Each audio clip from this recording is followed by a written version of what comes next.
गंजाम जिलार प्रसिद्ध इष्टदेवी माँ तारा तारिणी को द्वितीय पाली चैत्र मंगलवार यात्रा रे लक्षाधिक भक्तों समागम होइछि। समग्र रत्नगिरी पहाड़ चतुर्पार्श्व लोकारण्य होई पड़िछि।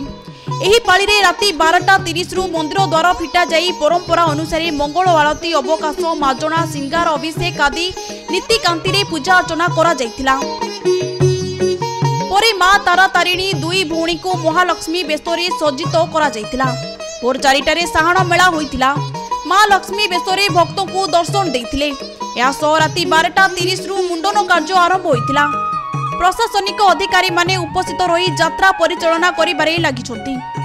मोना डी श्रिया पात्र आमे बुगुडार आसु आम पिलार चैत्र मास मंगलारे बाळकड़ा होची हमर घर इष्ट मंगला माँ तारा तारिणी तो सेतमे आमे आम छुआर बाळ काढिया को एठी आसु। बाकी तो तारा तारिणी दर्शन करी मते बहुत भल लाउची आ बहुत आमे राती 2टारु आसिलु 2टारु आसी जदी एतिकी टाइम होउची तो छोट छुआ को नेकी जो माने आसुचंदी से माने बहुत माने असुविधार सम्मुखीन होउचंदी।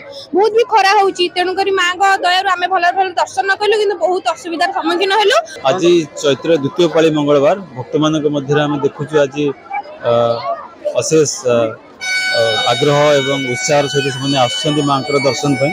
प्रशासन तरफ समस्त प्रकार व्यवस्था कर श्रृंखलित भाव में धाड़ी व्यवस्था रे भक्त माने मां को दर्शन करें और सुरखुरी यातायात व्यवस्था अंबिका पात्र बरमपुर आसु पुओ को लंडन करने मुंड चुट्टी काटे आसु आज माँ लक्ष्मीश्वरी भल अच्छा आम 2 मास थे आसिक देखा कर जाओ घर इष्ट तांके